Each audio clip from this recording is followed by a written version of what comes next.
Hello one welcome to Radiant Academy. मी अमोल चेपे आपल्या सर्वांचं स्वागत करतो रेडियंट अकॅडमीच्या नवीन लेक्चरमध्ये. आज 16 मार्च 2023 आपण आजचे करंट अफेअर्स बघूच. आणि आजचा क्लास फेसलेस नाही आहे, कारण काही दिवस आपण कसं 1-2-3 दिवस जरा फेसलेस क्लास घेतले. काही कमेंट्स वाचल्या मी, मग पोरं म्हणे की सर फेसलेस क्लास समजत नाही आहे, म्हणून म्हटलं आज फेस काय अख्खा मीच येऊन जातो क्लास घेण्यासाठी. एक गंमतही झाली. गंमत अशी झाली की हे फेसलेस क्लास घेतले जरा, तर नुसता व्हिडिओमध्ये हे दिसत होतं आणि जसं मी मार्क करायचो तेव्हा एखादी लाईन तिथे कुठला तरी पॉईंट खाली यायची. माझी मुलगी आहे 5 वर्षांची, जिने तो व्हिडिओ बघितला आणि व्हिडिओ बघितल्यावर पहिले तर ती म्हणे आई बाबा दिसत नाही आहे, आणि नंतर अचानक लाईन आली तेव्हा ते म्हणे बहुतेक भूत आजचं लेक्चर घेत आहे. तर अशी भूताटकी मला आता तिच्याही सोबत करायची इच्छा नाही आहे, म्हणून मीच पुन्हा आज प्रकट झालो. तो let us start with the current affairs of 16th of March 2023. बघू आज काय काय आहे. सगळ्यात पहिला मुद्दा तर पोल्युशनशी रिलेटेड आहे, जो आपल्या जीवनाचा असा भाग झालेला आहे आजकाल की ज्याला नाकारता येतच नाही. आपल्याकडे पोल्युशन इतकं जास्त आहे, म्हणजे ऑन ॲन ॲव्हरेज भारताचं पोल्युशन हे वर्ल्ड हेल्थ ऑर्गनायझेशननी जेवढं डिटरमाइन केलेलं आहे किंवा जितकं सांगितलं आहे असायला पाहिजे त्याच्या 10 पटींनी जास्त पोल्युशन भारतात आहे. ऑन ॲन ॲव्हरेज 10 पटींनी जास्त आहे. आणि आपण हे म्हणताना असं नाही म्हणू शकत की हे पोल्युशन फक्त दिल्लीमध्ये आहे किंवा मुंबईमध्ये आहे किंवा या मेट्रो सिटीजमध्ये आहे. हे भारतातल्या छोट्या छोट्या शहरांमध्ये सुद्धा आहे. आता जसं जो रिपोर्ट आलाय त्याच्यावर थोडीशी चर्चा करू. रिपोर्ट जो आलाय तो आलाय एका कंपनीकडनं, एका ऑर्गनायझेशनकडनं, जी स्वित्झर्लंडची आहे, ज्याचं नाव आहे IQ एअर. ही स्वित्झर्लंडची एक कंपनी आहे. यांनी एक रिपोर्ट पब्लिश केला ज्याचं नाव आहे the world air quality report. World air quality report. आता या रिपोर्टमध्ये असं म्हटलं गेलं आहे की जगात जे 50 सगळ्यात जास्त पोल्युटेड सिटीज आहेत याच्यापैकी 39 सिटीज या भारतात आहे. आणि मेजर कॉन्ट्रीब्युशन जे आहे पोल्युशनमध्ये, मेजर कॉन्ट्रीब्युशन म्हणा किंवा मेजर जो इफेक्ट आहे पोल्युशनचा, तो एशियन कंट्रीजमध्ये तुम्हाला दिसतो. एशियन कंट्रीज आणि काही आफ्रिकन कंट्रीजमध्ये. टॉप तर एका आफ्रिकन कंट्रीने केला आहे, त्याच्यावर पण आपण नजर टाकू. तर काय काय म्हटलं यांनी या रिपोर्टमध्ये, काय महत्त्वाच्या गोष्टी आल्या. तर सगळ्यात पहिली जी महत्त्वाची गोष्ट आली ती की 39 म्हणजे out of 50 39 cities most polluted cities are in India. भारताचा नंबर 8वा आहे सगळ्या जगामध्ये सगळ्यात पोल्युटेड कंट्रीचा. त्याच्यानंतर जगातली म्हणजे न्यू दिल्ली जी आहे भारताची कॅपिटल, ही जगातली 4th मोस्ट पोल्युटेड सिटी आहे. And it is the most polluted capital in the world. जगातली सगळ्यात पोल्युटेड कॅपिटल आहे. ठीक आहे. तर जसं मी आता तुम्हाला सांगितलं, वर्ल्ड हेल्थ ऑर्गनायझेशननी जो लिमिट सांगितली आहे PM 2.5, ठीक आहे, याची लिमिट सांगितली आहे, त्याच्या लिमिटपेक्षा 10 टाइम्स जास्त पोल्युशन हे ऑन ॲन ॲव्हरेज भारतामध्ये आहे. ठीक आहे. दिल्लीची पोल्युशन लेव्हल तर ऑन ॲन ॲव्हरेज 10 पटींनी जास्त आहे. दिल्लीची पोल्युशन लेव्हल 18 टाइम्स जास्त आहे. 18 टाइम्स जास्त वर्ल्ड हेल्थ ऑर्गनायझेशननी सांगितलेल्या लिमिटपेक्षा. मग सगळ्यात पोल्युटेड सिटी आहे का भारतातली दिल्ली? बिलकुल नाही. याच्यापेक्षा पोल्युटेड सिटी पण भारतात आहे, आणि हे नवीनच नाव आहे जे तुम्ही ऐकणार आहे. याचं नाव आहे भिवाडी. मी जसं म्हटलं होतं फक्त दिल्लीच नाही आहे, तर पोल्युशन आता बाकीच्या इतर शहरांमध्ये पर्यंत खूप पोचलेलं आहे. तर भिवाडी हे जे राजस्थानमध्ये आहे, ही भारतातली सगळ्यात पोल्युटेड सिटी आली आहे. आता बाजूला काही मॅप्स आहे, आपण या मॅप्सवर थोडंसं नजर टाकू, म्हणजे याच्यावरनं आपल्याला अजून क्लिअरिटी येते. तर सगळ्यात पहिले तर सिटीजची लिस्ट आलेली आहे, जगातल्या सगळ्यात पोल्युटेड सिटीज. आणि जगातली सगळ्यात पोल्युटेड सिटी कुठली आहे तर लाहोर आहे, आपल्या शेजारी पाकिस्तानमध्ये. ठीक आहे. नंतर दुसरी सगळ्यात पोल्युटेड सिटी आहे होतान, जी चायनामध्ये आहे. आणि नंतर ज्या येलो कलरमध्ये दिसत आहे इथे आहे भिवाडी, आणि मग आहे न्यू दिल्ली. याच्या व्यतिरिक्त भारताच्याच दरभंगा, असोपूर, न्यू दिल्ली आणि पटना यांचा सुद्धा टॉप मोस्ट पोल्युटेड सिटीज, जे टॉप 10 पोल्युटेड सिटीजमध्ये नंबर लागतो. भारत कितव्या नंबरवर आहे टोटल? तर भारताचा जो नंबर आहे तो आहे 8वा. जगातली सगळ्यात पोल्युटेड कंट्री कुठली आहे हा प्रश्न तुमच्या डोक्यात आला असेल, तर जगातली सगळ्यात पोल्युटेड कंट्री आहे चॅड. आता आपण बऱ्याचशा कंट्रीजचे नाव ऐकले, पण चॅड या कंट्रीचं नाव बहुतेकच तुम्ही ऐकलं असेल. तर चॅड ही कंट्री कुठे आहे माहिती आहे का? मुद्दाम इथे मॅप आणला तुमच्यासाठी. इथे तुम्हाला इंडिया दिसतोय, हा इंडिया. इथे जो आहे तो आहे साऊथ आफ्रिका. या साऊथ आफ्रिकामध्ये येलो कलरमध्ये जी ही लँडलॉक कंट्री दिसते ही आहे चॅड. तर ही जगातली सगळ्यात पोल्युटेड कंट्री आहे सध्या, आणि याचीच जमेना ही जी सिटी आहे त्याचं पण नाव जगातल्या सगळ्यात पोल्युटेड सिटीजच्या लिस्टमध्ये आहे. पण ऑन अन ॲव्हरेज टॉप 10 ची जर लिस्ट पाहिली, टॉप 50 पहा, सगळ्यात जास्त सिटीज या इंडियन सिटीज आहेत. तर ही एक खूप चिंतेची गोष्ट आहे भारतासाठी, कारण नॅशनल क्लीन एअर प्रोग्राम भारताचा चालू आहे. मागच्या काही वर्षाआधी आपण तो सुरू केला होता, पण त्याचा इम्पॅक्ट अजून जितका दिसायला पाहिजे तितका दिसत नाही आहे. तो let us hope in coming days we will see improvements in those. ठीक आहे, क्लिअर हा विषय. याच्यावर तुम्हाला जर प्रश्न आले तर बरेचसे प्रश्न येतील. पहिलं तर सिटीज रिलेटेड येऊ शकतो की which is the most polluted city in the world according to this organisation, स्विसची IQ एअर याच्यानुसार कुठली सगळ्यात पोल्युटेड सिटी आहे जगातली, तर नाव लक्षात ठेवा, ते लाहोर आहे पाकिस्तानचं. Which is the most polluted country in the world, तर चॅड हे एक आहे. भारताचा नंबर कितवा आहे हे विचारलं जाऊ शकतं. तर भारताचा नंबर कितवा आहे, तर भारताचा नंबर आहे 8वा. ठीक आहे ना. याच्या व्यतिरिक्त आता मागच्या वर्षी Bangladesh was the most polluted country in the world. या वर्षी बांगलादेशचा नंबर 5व्या नंबरवर गेलाय, आणि पाकिस्तानने बांगलादेशला पण यावेळेस ओव्हरटेक केलाय. इराक तर सेकंड मोस्ट पोल्युटेड कंट्री झालाय, आणि the most polluted country in the world is Chad according to, and this is according to IQ air. ही कंपनीचं नाव सुद्धा लक्षात ठेवायचं आहे. ठीक आहे, चलेंगे अगले पॉइंट पे. चलो नेक्स्ट.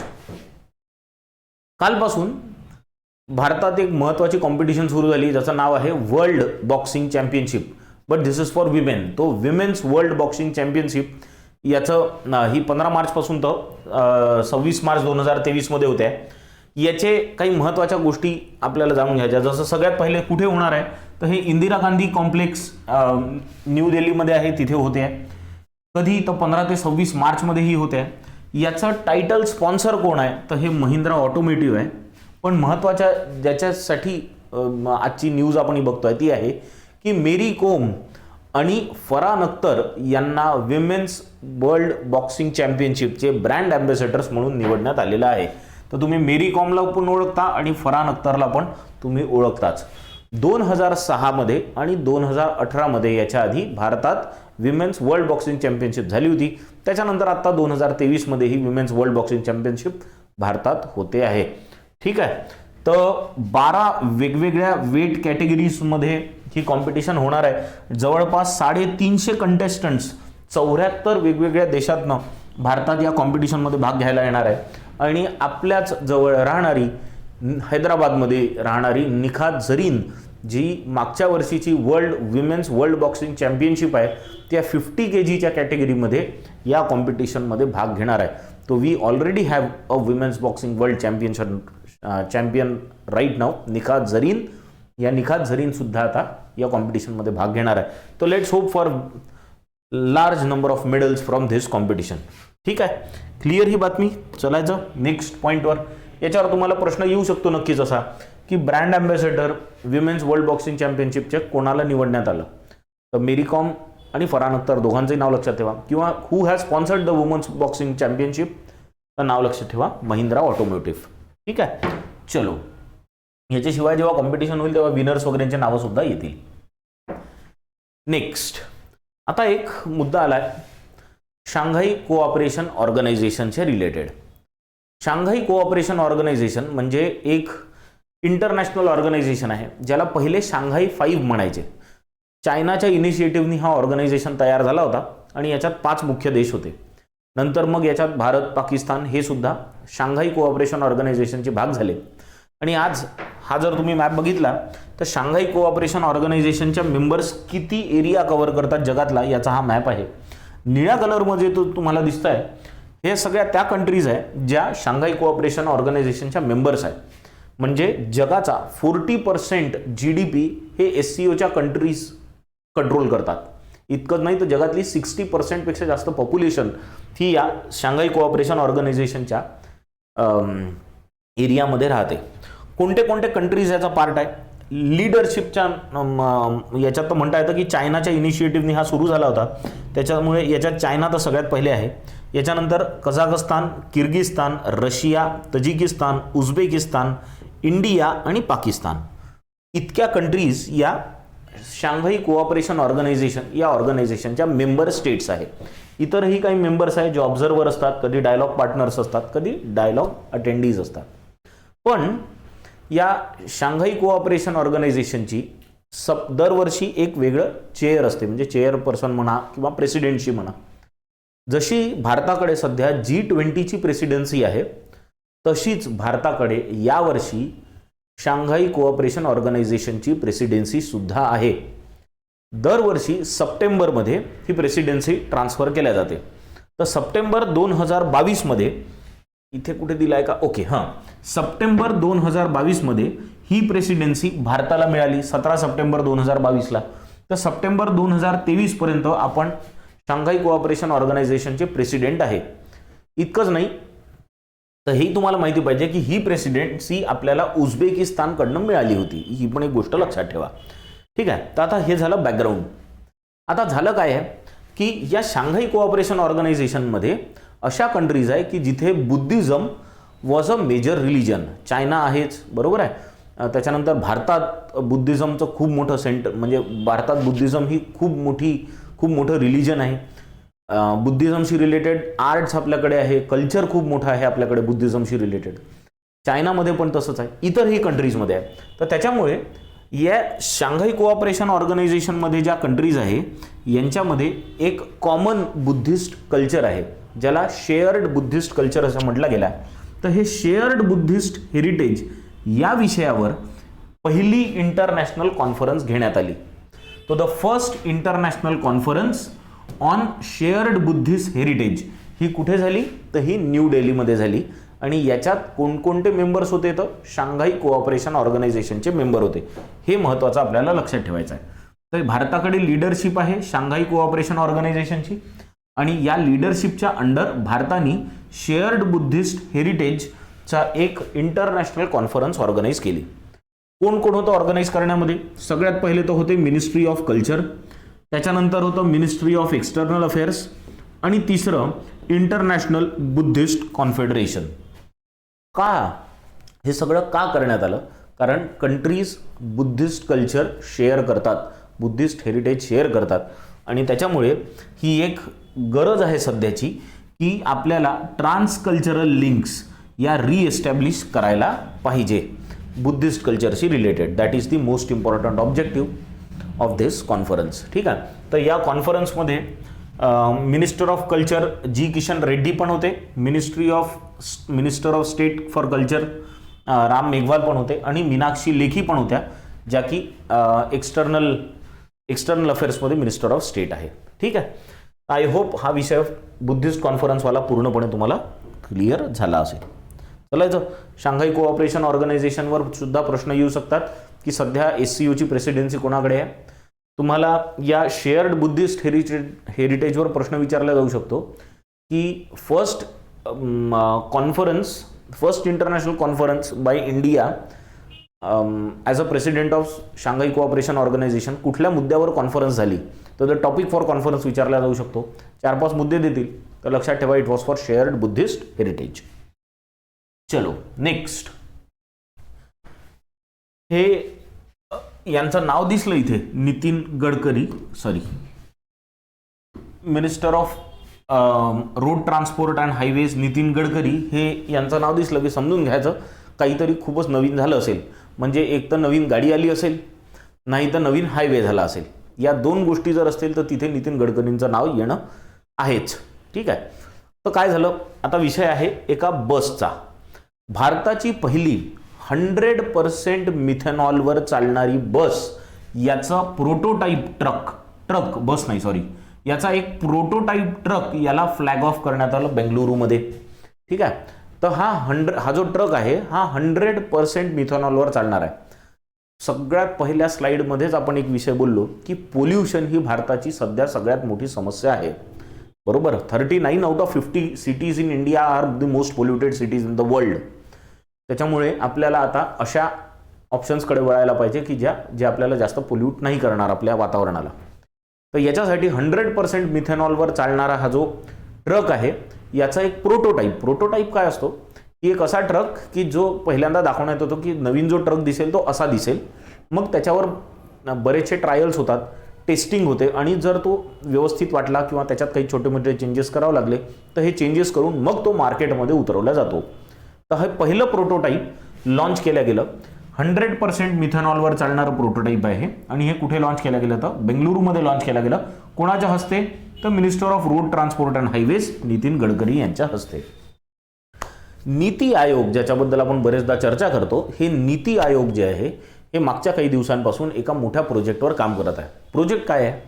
प्रोजेक्ट आहे की आपल्याला असे इंजिन्समध्ये बदल करायचे आहे की जेणेकरून पेट्रोल किंवा डिझेलचे जे इंजिन्स आहे यांना इझिली मिथेनॉलवर कन्वर्ट करता आलं पाहिजे. म्हणजे पेट्रोल डिझेलच्या इंजिनमध्ये विशेष बदल न करता त्यांना मिथेनॉलवर कन्व्हर्ट करता आलं पाहिजे.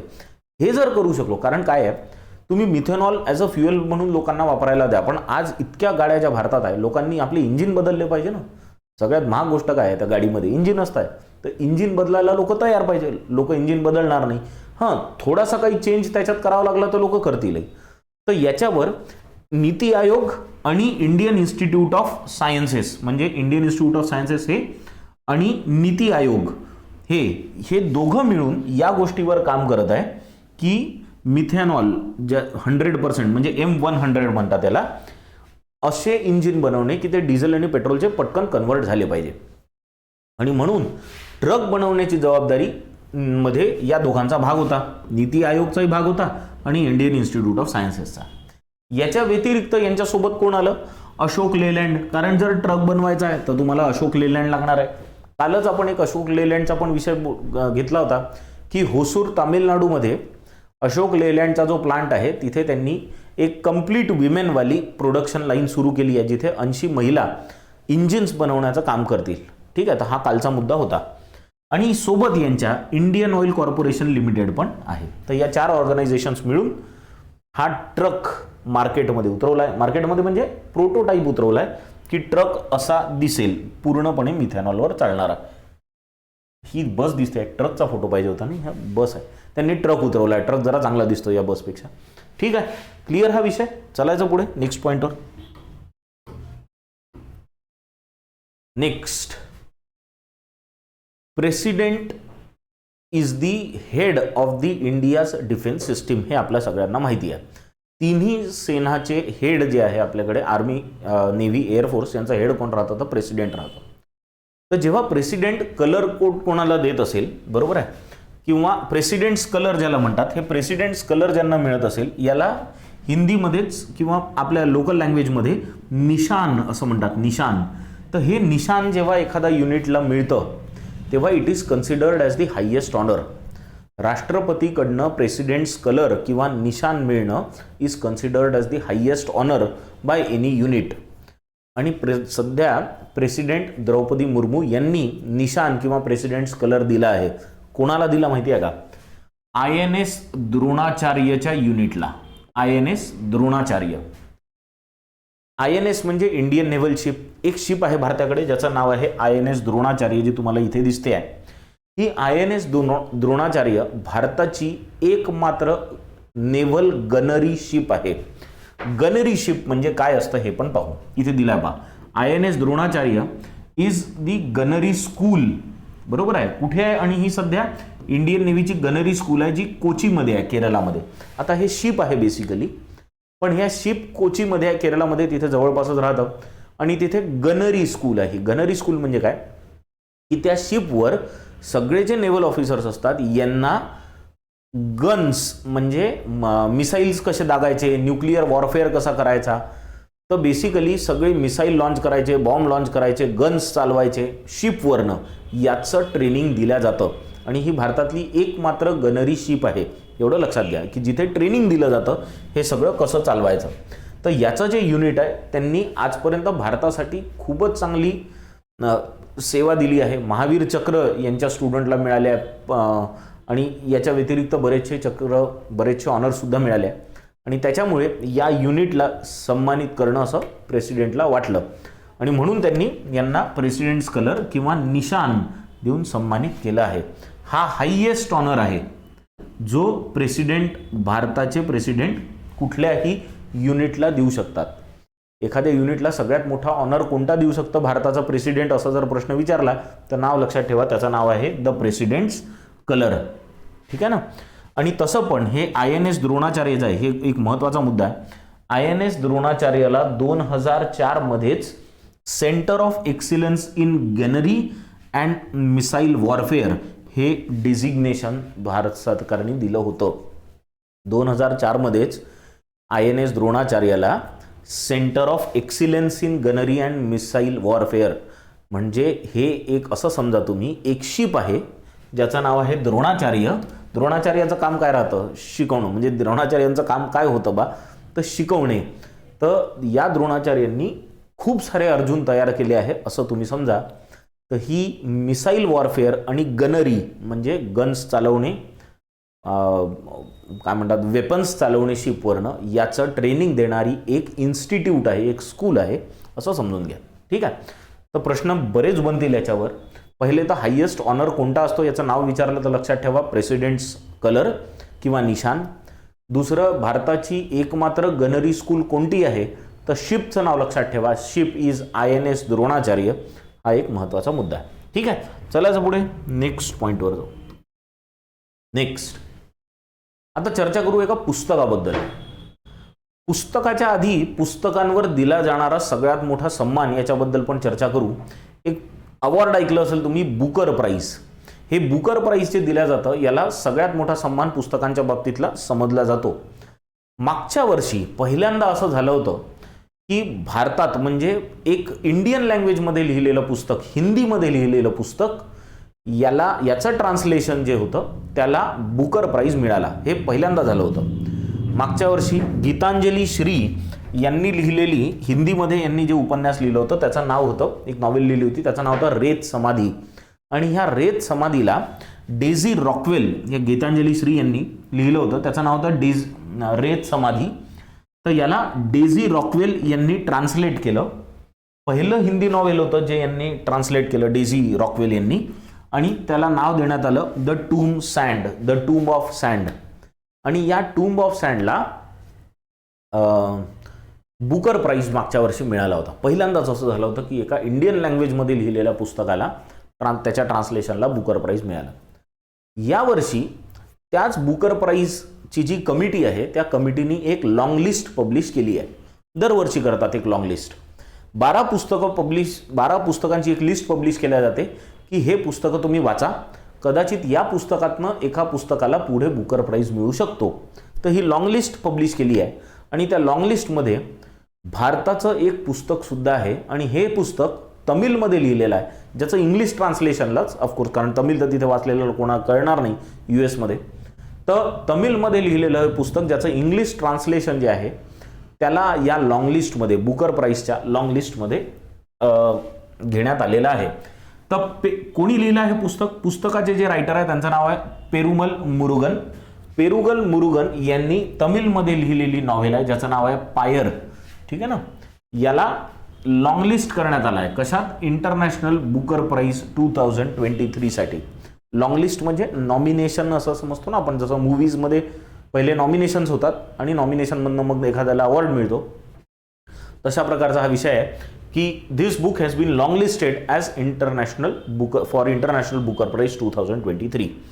तर याच्यात तुम्हाला प्रश्न बरेच विचारले जाऊ शकतात. पहिलं की कुठलं पुस्तक लॉंग लिस्ट केलं गेलं, तर नाव लक्षात ठेवा, हे पायर नाव आहे याचं. ठीक आहे. दुसरं विचारलं जाऊ शकतं याचे ऑथर कोण आहे, तर यांचं नाव लक्षात ठेवा, पेरुमल मुरुगन. ठीक आहे ना. आणि ही पहिलंच तमिळ बुक आहे जे म्हणजे पहिलं तमिळमध्ये लिहिलेलं पुस्तक आहे जे इंटरनॅशनल बुकर प्राईजमध्ये लॉंग लिस्ट झालेलं आहे. नाव काय आहे, जसं म्हटलं पायर नाव आहे. आणि याला मधून इंग्लिशमध्ये जे ट्रान्सलेशन केलं आहे ते केलं आहे अनिरुधन वासुदेवन यांनी. ठीक आहे. तर तमिळमधून इंग्लिशमध्ये वासुदेवन अनिरुधन यांनी केला आहे. अनिरुधन वासुदेवन, उलट झालं होतं. एक गोष्ट सांगू का, बुकर प्राईज जो मिळतो ना, त्या बुकर प्राईजमध्ये जी पण प्राईज मनी असते ती नेहमी अर्धी केल्या जाते ऑथरमध्ये आणि ट्रान्सलेटरमध्ये. म्हणजे मागच्या वेळेस जो बुकर प्राईज मिळाला तो दोघांनाही मिळाला होता, गीतांजली श्रीला आणि डेझी रॉकवेलला. असं नाही आहे की ट्रान्सलेटरला काहीच मिळत नाही.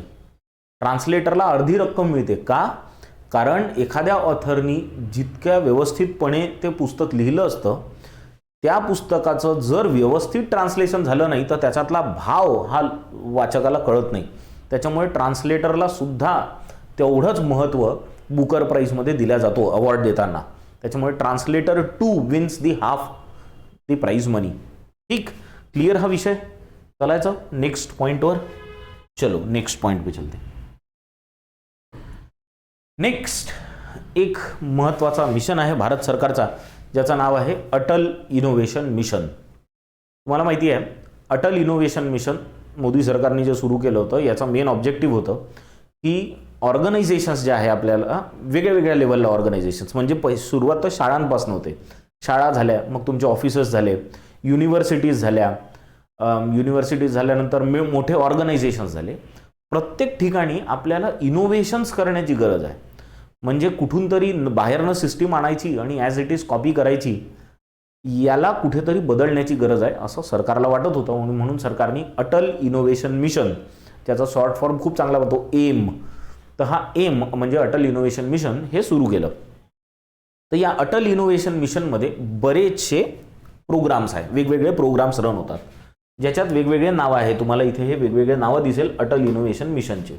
जसं अटल टिंकरिंग लॅब्स हा एक प्रोग्राम आहे, मेंटर्स ऑफ चेंज हा एक प्रोग्राम आहे, Atal research innovation for small enterprises MSMEs हा एक प्रोग्राम आहे, अटल कम्युनिटी इनोव्हेशन सेंटर हा एक प्रोग्राम आहे, Atal new India challenge is a programme and Atal established incubation centre हा सुद्धा एक प्रोग्राम आहे. तर हे सगळे वेगवेगळे प्रोग्राम्स अटल इनोव्हेशन मिशनच्या अंडर चालतात. ठीक आहे. आज जी आपण चर्चा करणार आहे ती या अटल टिंकरिंग लॅब्स याच्याबद्दल करणार आहे. अटल टिंकरिंग लॅब्स ह्या काय आहे की या शाळांमध्ये बेसिकली सुरू केल्या जातात ज्याच्यात विद्यार्थ्यांमध्ये क्युरिओसिटी वाढावं, बरोबर, त्यांची क्रिएटिव्हिटी वाढावं, त्यांचं इमॅजिनेशन वाढावं, याच्यासाठी अटल टिंकरिंग लॅब्स या स्कूलमध्ये सुरू केल्या जातात. पण बरेचदा काय होतं की यांचं इफेक्टिव्हनेस किंवा एफिशियन्सी तेवढी राहत नाही आणि त्याच्यामुळे अटल टिंकरिंग लॅबमध्ये एक वेगळी सिस्टीम अजून सुरू केली आहे. त्याचं नाव आहे ATL सारथी. काय नाव आहे याचं? ATL सारथी. तर आता तुम्हाला इथे जी हेडलाईन दिसेल ती आहे Atal innovation mission launches ATL सारथी. ATL म्हणजे Atal tinkering labs. ATL stands for Atal tinkering labs आणि सारथी म्हणजे तर आपल्याला माहिती आहे चॅरिटियर. चॅरिटियर म्हणजे ते घोडा चालवणारा, तुमचा बग्गी चालवणारा जो असतो त्याला म्हणतात सारथी. तर सारथी ATL सारथी काय करेल, तुमची अटल टिंकरिंग लॅब्स जी आहे या अटल टिंकरिंग लॅब्सला जास्त चांगल्या प्रकारे कार्यान्वित करू शकतो. म्हणजे it will make it more efficient and it will make it more effective. Efficiency आणि इफेक्टिव्हनेस या दोन्ही गोष्टी वाढतील. याच्यात तुम्हाला पक्का प्रश्न विचारला जाऊ शकतो की ATL सारथी हे अटल इनोव्हेशन मिशनच्या कुठल्या प्रोग्रामच्या अंडर येतं. ठीक आहे ना. आणि याच्यातले 5 ऑप्शन दिले जातील कुठलेही. तर आपल्याला लक्षात ठेवायचं आहे की ATL Sarathi comes under Atal tinkering labs. ATLच्या अंडर येतं. हे समजलं, लक्षात राहील. चलायचं पुढे नेक्स्ट पॉइंटवर. चलो नेक्स्ट. काल आपण नॅशनल स्टॅटिस्टिकल ऑफिस NSO यांचा एक डेटा पाहिला होता जो रिटेल इन्फ्लेशनशी रिलेटेड होता.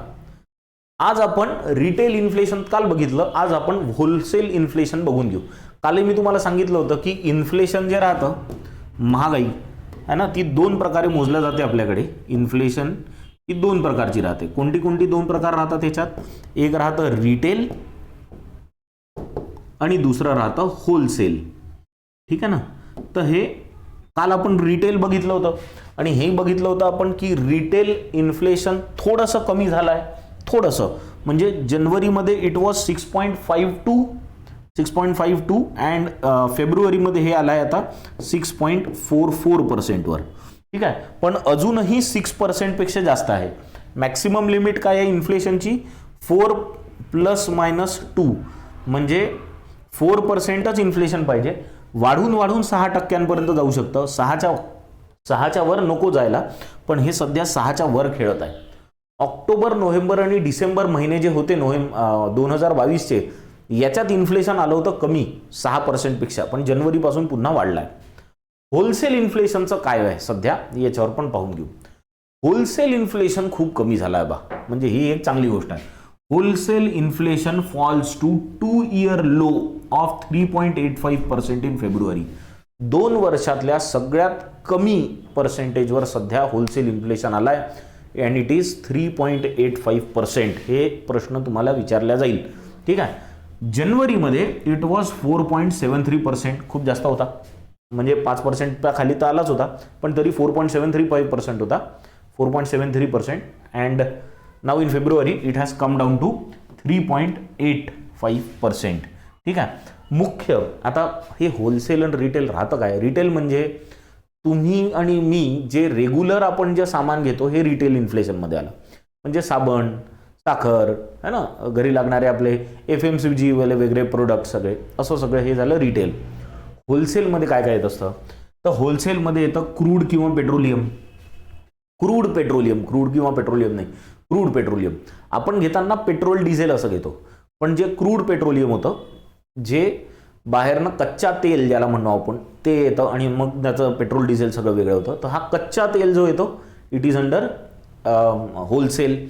फूड प्रोडक्ट्स ज्यांचं होलसेलमध्ये डीलिंग केलं जातं, त्याच्यानंतर केमिकल्स, इलेक्ट्रॉनिक्स, इलेक्ट्रिकल इक्विपमेंट्स, हे सगळे होलसेलमध्ये येतात.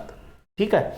तर फेब्रुवारीमध्ये काय झालं की फ्युएल आणि पॉवर हे थोडंसं वाढलं. Power is a wholesale item again, हे थोडंसं वाढलं, पण फूड प्रोडक्ट्समध्ये जरा कमतरता आली आहे आणि त्याच्यामुळे wholesale inflation has come down to 3.85% in February. ठीक आहे. आय होप हा मुद्दा कळला असेल. आता आपण नेक्स्ट पॉईंटकडे जाऊ, जो की इंटरेस्टिंग मुद्दा आहे. मागच्या वेळेस जेव्हा या मुद्द्यावर आपण चर्चा केली होती तेव्हा तुमच्यापैकी बऱ्याच लोकांनी क्लास नंतरही माझ्याशी या मुद्द्यावर चर्चा केली होती. चॅट GPT वर आपण चर्चा केली होती मागच्या वेळेस, आठवते ना. आणि तेव्हा मी तुम्हाला मी केलेले सर्चेसही दाखवले होते. एक पोएम बनवायला सांगितली होती त्यांनी, चॅट GPTनी पोएम बनवून टाकली होती. तर open.ai नावाची ऑर्गनायझेशन आहे जी आर्टिफिशियल इंटेलिजन्समध्ये काम करते, आणि या कंपनीने जेव्हा चॅट GPT आणलं होतं तेव्हा अक्षरशः तहलका झाला होता पूर्ण जगात. यांनी तुमची सर्च करणे आणि त्याचे रिझल्ट्स एकदम भयंकर फरक होता. म्हणजे आपल्याला वाटलं की गुगलमध्ये तर काहीच होत नाही. ठीक आहे. चॅट GPT तुम्हाला सगळं रेडीमेड मिळत होतं. तर ते GPT-3 होतं, 3rd व्हर्जन होतं. याचं ॲडव्हान्स्ड व्हर्जन आता open.ai लॉन्च केलं आहे, ज्याचं नाव आहे GPT-4. ठीक आहे. आणि हे अजून खतरनाक आहे त्याच्यापेक्षा. आर्टिफिशियल इंटेलिजन्सचा वापर करून काय OpenAI ही कंपनीचं नाव आहे जी आर्टिफिशियल इंटेलिजन्समध्ये काम करते, लॉन्चेस GPT-4. तर हे GPT-4 यांनी लॉन्च केलं आणि याची ॲक्युरसी हायर आहे. ठीक आहे. तर जसं म्हटलं मी, कोणत्या कंपनीने लॉन्च केलं, OpenAIने लॉन्च केलं, नाव आहे त्यांचं GPT-4. हे जास्त क्रिएटिव्ह आहे आणि जास्त ॲक्युरेट आहे. प्रॉब्लेम सॉल्व्हिंग कॅपेबिलिटीज खूप याच्या जास्त चांगल्या आहे.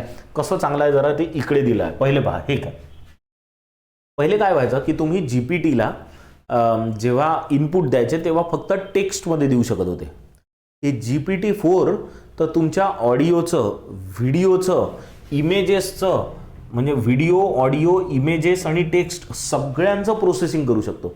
म्हणजे तुम्ही एखादा व्हिडिओ अपलोड केला ना तर त्याचं पण उत्तर देऊ शकतो तो आर्टिफिशियल इंटेलिजन्सद्वारे. इतक्या खतरनाक लेवलला. ठीक आहे.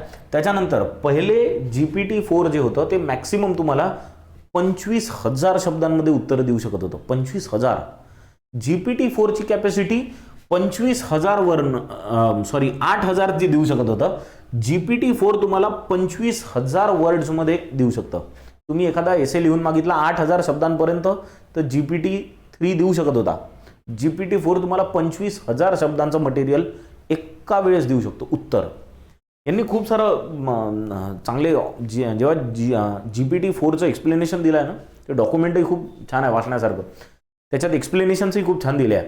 जसं त्यांनी एक सेंटेन्स बनवलं की त्याला एक स्टोरी लिहायला सांगितली की ज्याच्यात म्हटलं आहे की मला एक 100 वर्ड्सची स्टोरी बनवून दे की ज्याच्यात प्रत्येक नवीन लेटर एका नेक्स्ट अल्फाबेटनी सुरू झाला पाहिजे. म्हणजे पहिला लेटर जर एनी सुरू झाला, पहिला वर्ड, तर दुसरा वर्ड बीनी, तिसरा वर्ड सीनी, चौथा वर्ड डीनी, आणि अशी 100 वर्डची स्टोरी बनवून दे. तर त्यांनी तशी स्टोरी सुद्धा बनवून टाकली पटकन. आणि सगळ्यात महत्त्वाचं म्हणजे ॲक्युरेसी, तर हे ChatGPT 3 पेक्षा 40% जास्त ॲक्युरेट आहे.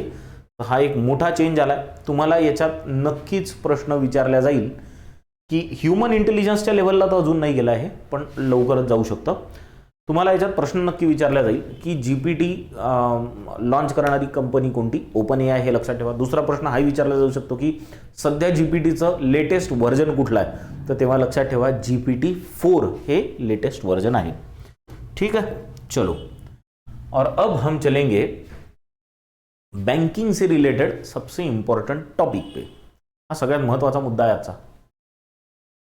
रिझर्व्ह बँक ऑफ इंडियानी जवळपास 8 महिने आधी, म्हणजे ही गोष्ट जून जुलैची आहे, एक खूप महत्त्वाचा निर्णय घेतला होता. रशिया युक्रेन वॉरच्या बॅकग्राऊंडमध्ये हा निर्णय झाला होता की इंटरनॅशनल ट्रेड हा रुपीमध्ये करायचा. इंटरनॅशनली जेव्हा भारताला दुसऱ्या कंपनीसोबत ट्रेड करावा लागतो तर तो रुपीमध्ये नाही होऊ शकत, कारण ॲक्सेप्टेबल करन्सी पाहिजे, अशी करन्सी पाहिजे की जी तुम्ही पटकन कन्वर्ट करू शकता. आणि त्याच्यामुळे सगळ्यांची आवड नेहमी जी असायची ती एक इंटरनॅशनल करन्सीसाठी असायची, म्हणजे डॉलरसाठी. तर या गोष्टीचं पहिले बॅकग्राऊंड सांगतो तुम्हाला, मग मुद्द्यावरी. डॉलरमध्ये करायची. आता रशिया युक्रेन वॉर सुरू झाल्यानंतर काय झालं की अमेरिकेने लावले सँक्शन्स रशियावर आणि म्हटलं की कोणीच रशियासोबत व्यवहार करायचा नाही आणि डॉलरमध्ये तर करायचाच नाही, असं अमेरिकेने म्हणून दिलं. मग आता भारताचा प्रॉब्लेम असा होता की भारताला तर खूप मोठं ऑइल एक्सपोर्ट करायचं होतं रशियाकडनं आणि डॉलरमध्ये व्यवहार करता येत नव्हता. मग काय करावं, तर तेव्हा रिझर्व्ह बँक ऑफ इंडियानी रशियासोबत एक डील केली आणि म्हटलं की आपण जो आपला व्यवहार आहे हा रुपयेमध्येच करू, रुपीमध्ये करू. आणि काय झालं की याच्यामुळे फायदा असा झाला की आपले जे फॉरेन एक्सचेंज आहे, फॉरेन एक्सचेंज रिझर्व्ह, ज्याला आपण फॉरेक्स असं म्हणतो, ठीक आहे ना, फॉरेन एक्सचेंज, हे फॉरेन एक्सचेंजचे जे रिझर्व्ह आहे आपले, ते ऑइल विकत घेण्यामध्ये कमी नाही झाले. आज आपले $550 बिलियन वर फॉरेन एक्सचेंज रिझर्व्ह आहे. ठीक आहे ना, $550 बिलियन वर फॉरेन एक्सचेंज रिझर्व्ह आपले आहे. तर हे आपले वाचून राहतील बाकीच्या महत्त्वाच्या गोष्टी घेण्यासाठी. बाकीच्या गोष्टी ज्या आपण रुपयामध्ये घेऊ शकतो त्यांनी फायदा होईल. आणि एक फायदा अजून आहे, यांनी काय होईल की रुपये हे एक इंटरनॅशनल करन्सी होऊ शकते, असं तेव्हा वाटलं होतं आणि याचं बस उदाहरणच आता आपल्याला दिसत आहे होताना. याची सुरुवात तर झाली होती रशियासोबत की आपण रुपयामध्येच करू, म्हणजे आम्ही तुमच्याकडनं जेव्हा ऑइल विकत घेऊ तेव्हा तुम्हाला आम्ही रुपयामध्ये कन्वर्ट करू आणि नंतर तुम्ही जेव्हा आमच्याकडनं काही घ्याल तेव्हा तुम्ही आम्हाला तेच रुपये द्या, अशी आपण डील रशियासोबत तेव्हा केली होती. आत्ता सध्या काय झालं आहे की RBIनी आपण ही सिस्टीम जेव्हा सुरू केली ना, तर याच्यात आता बरेचसे मोठे मोठे कंट्रीज सुद्धा इंटरेस्ट घेत आहे. इंडियन रुपीमध्ये ट्रान्झॅक्शन करण्यासाठी बाकीच्या कंट्रीज सुद्धा इंटरेस्ट दाखवत आहे, which is a very big thing. काय झालंय पहा, तर त्याच्यामुळे RBI has allowed 18 countries to trade in rupees. 18 वेगवेगळ्या कंट्रीजच्या बँकांना सुद्धा रुपीमध्ये आता ट्रेड करण्याची परमिशन RBIनी दिली आहे. कसं होणार आहे हे, तर याच्याबद्दल एक 3 पेजचं डॉक्युमेंट RBIनी रिलीज केलं होतं. ठीक आहे, आता काय विषय आहे हा, 18 वेगवेगळ्या कंट्रीजच्या बँकांना, banks in 18 different countries have been allowed to open vostro accounts to settle international trade in rupees. आता काय इथे एक नवीन शब्द आला, वोस्ट्रो अकाउंट ओपन करण्याचा RBIने बँकांना सल्ला दिला, इंटरनॅशनल बँकांना. म्हणजे काय असतं बघा, आता तुम्हाला या इमेजमध्ये हे दिसेल. समजा भारताची एक बँक आहे ICICI बँक, ज्याला रिझर्व्ह बँक ऑफ इंडियानी परमिशन दिली आणि म्हटलं की तुम्ही हे इंटरनॅशनल ट्रेड इन रुपीवाला करू शकता फॉरेन बँकेसोबत. हे यांना RBIला कळवावं लागतं, ICICI बँकेला. सिटी बँक ही एक न्यूयॉर्कची बँक आहे लेट्स से, आणि ही न्यूयॉर्कची जी सिटी बँक आहे यांना आता म्हणायचं आहे की आम्हाला पण असंच ट्रेड करायचं आहे ICICI बँकेसोबत रुपीमध्ये. तर यांना पण RBI कडनं परमिशन घ्यावं लागेल, घेऊ शकतात, RBIने लेट्स परमिशन दिली. तर आता यांना काय करावं लागेल, सिटी बँकेला एक अकाउंट ICICI बँकेत ओपन करावं लागेल. ठीक आहे, हे जे अकाउंट होईल हे रुपीमध्ये अकाउंट होईल आणि या अकाउंटला वोस्ट्रो अकाउंट म्हटलं जाईल. काय म्हटलं जाईल, वोस्ट्रो अकाउंट. वोस्ट्रो अकाउंट म्हणजे एक फॉरेन बँक जी भारताच्या बँकेत एक अकाउंट ओपन करते आणि ते रुपीमध्ये राहतं, याला वोस्ट्रो अकाउंट म्हणतात. रुपीमध्ये असलंच पाहिजे असं नाही आहे, पण जे फॉरेनची बँक भारताच्या बँकेमध्ये बँक ओपन करते, अकाउंट ओपन करते, ते भारताच्या बँकेसाठी ते वोस्ट्रो अकाउंट झालं. आणि भारताची बँक जेव्हा फॉरेन बँकमध्ये एक अकाउंट ओपन करते तेव्हा त्याला नोस्ट्रो अकाउंट म्हणतात, NOSTRO. तर वोस्ट्रो नोस्ट्रो तुम्ही कुठल्या साईडनी त्याला बघताय याच्यावर पण डिपेंड राहतं. ठीक आहे. आपल्याकडे असलेला अकाउंट जे फॉरेनच्या बँकेचं आहे त्याला आपण वोस्ट्रो अकाउंट असं म्हणतो. इतकं लक्षात आलं. तर आता काय करायचं आहे की रुपीमध्ये जर ट्रेड करायचं असेल तर बँकांना, भारताच्या बाहेरच्या ज्या बँका आहेत त्यांना भारताच्या बँकांमध्ये एक अकाउंट ओपन करावं लागेल जे रुपीमध्ये असेल आणि त्या अकाउंटला काय म्हटलं जाईल, वोस्ट्रो अकाउंट्स. मग याच्यासाठी असं RBIने परमिशन द्यायचं ठरवलं तर किती कंट्रीजच्या बँका तयार झाल्या माहिती आहे? बघा, बोत्स्वाना, फिजी, बरं हे तर ठीक आहे, छोट्या कंट्रीज आहे, पण जर्मनी सारखी डेव्हलप कंट्री सुद्धा याच्यासाठी तयार झाली. म्हणजे जर्मनीची बँका, गयाना, त्याच्यानंतर इस्रायल, हे तर मित्रच आहे आपले, मलेशिया सारखे, मॉरिशियस, म्यानमार, न्यूझीलंड सारख्या कंट्रीजच्या बँका तयार झाल्या, रशिया, त्याच्यानंतर सेशेल्स, सिंगापूरच्या बँका तयार झाल्या. श्रीलंकेला तर भारताच्या रुपयामध्ये ट्रेड करण्याची गरजच आहे. याच्या व्यतिरिक्त युगांडा आणि युनायटेड किंगडम सुद्धा, युनायटेड किंगडम मध्ये आपलाच माणूस बसवला आपण प्राईम मिनिस्टर म्हणून, तर UKच्या बँका पण आहेत. तर या बँका आता रुपयामध्ये ट्रेड करायला तयार झाल्या आणि याच्यामुळे डॉलरला भविष्यात धक्का बसू शकतो असं बऱ्याचशा लोकांचं म्हणणं आहे. ठीक, हा विषय तुम्हाला, मला असं वाटतं की तुम्हाला हा विषय सध्या पूर्ण क्लिअर झाला असेल. 2022 मध्ये ही सुरुवात केली होती. रशिया युक्रेन वॉरच्या बॅकग्राऊंडमध्ये रशियाशी रुपयामध्ये ट्रेड करायची आणि आता 18 कंट्रीजच्या बँकांना परमिशन RBIने दिली आहे की तुम्ही भारतासोबत व्यवहार करू शकता रुपयामध्ये. होईल कसं हे सांगायचं राहून गेलं नाही. होईल कसं हे की समजा एखादी कंट्री आहे, कुठली कंट्री घ्यायची, लेट्स से आपण घेऊ ओमान घेऊन घेऊ. ठीक आहे. आता असं समजा की ओमान कशाला, रशियाच घेऊन जाऊ दे. हां, रशियाकडनं आपल्याला ऑइल घ्यायचं आहे. आता ऑइल काय भारत सरकार तर नाही घेणार, एखादी कंपनी घेईल. कोण? रिलायन्स. आता रिलायन्सला ऑइल घ्यायचं आहे तर रिलायन्स काय करेल, जेव्हा रशियाकडनं दोन्ही आरत झाले नाही, हे रिलायन्स हे रशिया. ठीक आहे. तर रशियाची बँक काय करेल की भारताच्या बँकेकडे एक अकाउंट ओपन करेल. त्या अकाउंटचं नाव असेल वोस्ट्रो अकाउंट. ठीक आहे. आता रिलायन्सला जेव्हा ऑइल विकत घ्यायचं असेल तेव्हा रशियाकडनं रिलायन्सला ऑइल येईल आणि जे पैसे रिलायन्सला पे करायचे आहे ते पैसे रिलायन्स रुपीच्या फॉर्ममध्ये हे वोस्ट्रो अकाउंटमध्ये जमा करेल. रशियाला आता असं होऊ शकतं ना की रशियाला पण भारतातनं काही पाहिजे असेल. लेट्स से रशियाने भारताकडनं तांदूळ मागवला, राईस. ठीक आहे. तर इंडियाकडनं जेव्हा यांना राईस विकल्या जाईल रशियाला, तेव्हा याच वोस्ट्रो अकाउंटमधनं इंडियाला रुपयामध्येच पेमेंट रशिया करून देईल. याच्यात एक गोष्ट अजून आहे की समजा जर या बँकेला वाटलं की नाही मला हे पैसे माझे जास्तच आहे इथे जमा, तर याचं काय करायचं, तर या पैशाला ते इथनं काढून कुठल्याही करन्सीमध्ये ट्रान्सफर करून घेऊ शकतात इंटरनॅशनल मार्केटनुसार. तर हे एक ॲडिशनल बेनिफिट पण आहे. तर ही एक खूप महत्त्वाची सिस्टीम रिझर्व्ह बँक ऑफ इंडियाने सुरू केली आहे आणि मला असं वाटतं तुम्ही, हे तर मी सध्या सांगितलंच, याच्याबद्दल अजून थोडंसं वाचून सुद्धा घ्या. ठीक आहे. समजला विषय? चलायचं नेक्स्ट पॉईंटवर. चलो, एक सिस्टीम बद्दल सुद्धा आपल्याला आता चर्चा करायची आहे. त्याचं नाव आहे परफॉर्मन्स लिंक्ड इन्सेंटिव्ह. हे भारत सरकारने सुरू केलेली एक स्कीम होती ज्याला म्हणतात प्रोडक्शन लिंक्ड इन्सेंटिव्ह. तर ही प्रोडक्शन लिंक्ड इन्सेंटिव्ह ही भारत सरकारने PLI नावाची स्कीम सुरू केली होती. ही कशासाठी केली होती की ज्या ऑर्गनायझेशन्स मॅन्युफॅक्चरिंग सेक्टरमध्ये आहे त्या ऑर्गनायझेशननी जर जास्त मॅन्युफॅक्चर केलं तर त्यांना इन्सेंटिव्ह मिळायला पाहिजे. म्हणजे आपण म्हणतो ना की कोणी जर काम जास्त घेतलं तर त्याला आपण थोडंसं जास्ती इन्सेंटिव्ह देतो की त्यांना एक प्रोत्साहन मिळतं त्याच्यातनं, मग ते अजून काम करतात. तर अशीच भारत सरकारने स्कीम आणली मॅन्युफॅक्चरिंग सेक्टरसाठी आणि त्यांना म्हटलं की तुम्ही जितकं काम करता याच्यापेक्षा जास्त जर तुम्ही काम केलं तर तुम्हाला इन्सेंटिव्ह मिळेल भारत सरकारकडनं. तर असा प्रोडक्शन लिंक्ड इन्सेंटिव्ह भारत सरकारने सध्या दिला आहे. हा प्रोडक्शन लिंक्ड इन्सेंटिव्ह कितीचा दिला, 765 करोड रुपीजचा प्रोडक्शन लिंक्ड इन्सेंटिव्ह दिला आणि त्याच्यातला 601 करोडचा प्रोडक्शन लिंक्ड इन्सेंटिव्ह म्हणजे PLI तर एका कंपनीला मिळाला आहे. त्या कंपनीचं नाव आहे विस्ट्रॉन. विस्ट्रॉन कंपनी माहिती आहे का कोणती आहे? विस्ट्रॉन कंपनी ही ॲपलची मॅन्युफॅक्चरर आहे. ठीक आहे. तो it is a company that manufacture apples phones. तर ॲपल फोन मॅन्युफॅक्चर कोण करतं? विस्ट्रॉन करत असते.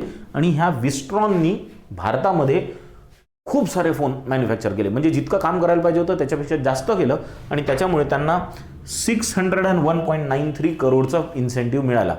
याच्या व्यतिरिक्त अजून एक कंपनी आहे ज्याचं नाव आहे डिक्सॉन टेक्नॉलॉजीज. ही डिक्सॉन टेक्नॉलॉजीज इंडियाची कंपनी आहे जी नोएडामध्ये बेस्ड आहे आणि ही पण कॉन्ट्रॅक्ट मॅन्युफॅक्चरर आहे. कॉन्ट्रॅक्ट मॅन्युफॅक्चरर म्हणजे एखाद्या कंपनीचा कॉन्ट्रॅक्ट घेणे, टीव्ही बनवण्याचा कॉन्ट्रॅक्ट घेतला तर ही टीव्ही भारतातच मॅन्युफॅक्चर करून टाकतात पटकन. ठीक आहे. टेक्नॉलॉजी त्यांच्याकडनं घ्यायची, बाकी मॅन्युफॅक्चरिंग भारतात होतं. तर याच्यामुळे भारतात जॉब्स तयार होतात आणि भारतात पैसे सुद्धा येतात. तर यांना सुद्धा ऑलमोस्ट 150 करोडचं PLI भारत सरकारकडनं मिळालं आहे. याच्या व्यतिरिक्त बाकी काही कंपनीज आहे यांना 5 करोड, 2 करोड, 1 करोड असे PLI म्हणजे प्रोडक्शन लिंक्ड इन्सेंटिव्ह मिळाले आहे. तर तुम्हाला याच्यावर प्रश्न नक्की असा विचारेल की कुठल्या कंपनीला प्रोडक्शन लिंक्ड इन्सेंटिव्हमध्ये 601 करोड मिळाले किंवा 149 करोड मिळाले, तर नाव कंपनीजचे त्याच्यात लक्षात ठेवा. ठीक है, चलने का आगे नेक्स्ट पॉइंट पे. और with this we have come to the last point. आजचा जो डे आहे तो असा डे आहे जी आपण मागच्या वर्षीपर्यंत सगळ्यांना विचारत होतो घेतली का, काय घेतली का, तर वॅक्सिन घेतली का असं सगळ्यांना विचारायचो. तर या वॅक्सिनचाच सेलिब्रेशनचा आजचा डे आहे, त्याला म्हणतात नॅशनल वॅक्सिन डे. हा नॅशनल वॅक्सिन डे आपण दरवर्षी 16 मार्चला सेलिब्रेट करतो. पहिल्यांदा जेव्हा नॅशनल वॅक्सिन डे सेलिब्रेट केला होता तेव्हा 2 ऑक्टोबरला केला होता, पण मग विचार आला की 2 ऑक्टोबरला आधीच खूप साऱ्या गोष्टी सेलिब्रेट करायला, तो latest celebrate it on some other day. कशासाठी सेलिब्रेट केला जातो हा, तर हा सेलिब्रेट केला जातो भारताच्या वॅक्सिन प्रोग्रामला, भारताच्या वॅक्सिन प्रोग्राम्सच्या सक्सेसला सेलिब्रेट करण्यासाठी. एक महत्त्वाचा प्रोग्राम आहे भारताचा जो पोलिओ इरॅडिकेशनसाठी सुरू करण्यात आला होता. NPEP म्हणायचे त्याला, म्हणजे national polio eradication programme. National polio eradication programme. तर हा NPEP 1995 मध्ये सुरू झाला आणि पोलिओला पूर्णपणे आपण नष्ट केलं. पोलिओ रविवार म्हणायचे मार्चमध्ये येणाऱ्या पहिला रविवारी, ठीक आहे ना. तर हा दुसरा रविवार जो यायचा तो तर हा पोलिओ रविवार नॅशनल वॅक्सिनेशन डे असायचा. मग तो 16 मार्चला करण्यात आला, कारण 16 मार्चला पोलिओ वॅक्सिन डेव्हलप करणारे डॉक्टर जोनास सॉल्क यांचा वाढदिवस असतो आणि म्हणून यांच्याच वाढदिवसाच्या दिवशी 16 मार्चला नॅशनल वॅक्सिनेशन डे हा ऑब्झर्व करण्यात येतो. 2023 ची नॅशनल वॅक्सिनेशन डेची थीम काय आहे, तर vaccines work for everyone. So this is the theme for 2023 for national vaccines day. तर काही क्वेश्चन्स आहे आता तुमच्यासाठी आणि त्यातला सगळ्यात पहिला जो क्वेश्चन आहे तो आहे which naval ship was recently awarded president's colour. कुठल्या नेव्हल शिपला प्रेसिडेंट कलर नुकताच देण्यात आलेला आहे. ऑप्शन्स तुम्हाला दिलेले आहे, करेक्ट ऑप्शन तुम्हाला कमेंट बॉक्समध्ये सांगायचा आहे. दुसरा जो क्वेश्चन आहे आजचा तो आहे ATL Sarthi is a part of which programme under Atal innovation mission. Atal innovation mission मध्ये बरेचसे प्रोग्राम आहे, त्याच्यात कुठला असा प्रोग्राम आहे ज्याच्या अंतर्गत ATL सारथी नुकताच सुरू करण्यात आला आहे. तिसरा जो क्वेश्चन आहे आज तुमच्यासाठी तो आहे की वुमेन्स वर्ल्ड बॉक्सिंग चॅम्पियनशिप सुरू होत्या आणि या वुमेन्स वर्ल्ड बॉक्सिंग चॅम्पियनशिपचे ब्रँड अँबॅसेडर म्हणून कोणाला निवडण्यात आला आहे. तुम्हाला 5 ऑप्शन खाली दिलेले आहे, यांच्यापैकी the correct option you should give it in the comment box. Next question for you is कुठली तमिळ लँग्वेजची बुक आहे ज्याचं इंग्लिश ट्रान्सलेशन सध्या इंटरनॅशनल बुकर प्राईजसाठी लॉंग लिस्ट झालेला आहे. त्या तमिळ पुस्तकाचं नाव तुम्हाला सांगायचं आहे. खाली काही ऑप्शन्स दिलेले आहे ना, त्यातलं करेक्ट ऑप्शन सांगा. आणि आजचा शेवटचा प्रश्न तुमच्यासाठी आहे की which capital in the whole world is the most polluted capital according to IQ air. IQ air ही एअर पोल्युशनचा सर्वे करणारी एक ऑर्गनायझेशन आहे. त्याच्या अकॉर्डिंग कुठली कॅपिटल ही जगातली सगळ्यात पोल्युटेड कॅपिटल आहे, कॅपिटल ऑफ द कंट्री विचारला गेला. ठीक आहे, तो these were the questions for you. I hope आजचे सगळे मुद्दे तुम्हाला एकदम क्लिअरली समजले असतील. शॉर्टमध्ये तुम्हाला एवढंच सांगतो सध्या की करंट अफेअर्सची प्रिपेरेशनचे कमेंट्समध्ये तर तुम्ही उत्तरं देताच, याच्या व्यतिरिक्त डेली टास्क शीटमध्ये तुम्हाला प्रश्न विचारणं सुरू आहे, त्याचे उत्तरं द्या. आणि डेली टास्क शीट्स 4ही सब्जेक्ट्सच्या रोजच्या रोज सॉल्व्ह झाल्या पाहिजे याची काळजी घ्या. कारण जर तुम्हाला वाटत असेल तुमचा रिझल्ट यायला पाहिजे लवकर, तर तुम्हाला ते करणं सगळ्यात आवश्यक राहतील. तुमच्यासाठी 12 तासाच्या प्रॅक्टिसची व्यवस्था रेडियंटनी करून ठेवली आहे. या 12 तासाचा उपयोग तुम्ही करायचा की नाही आता तो फक्त तुम्हाला ठरवायचा आहे. ठीक आहे. Thank you for staying with us. Thank you very much.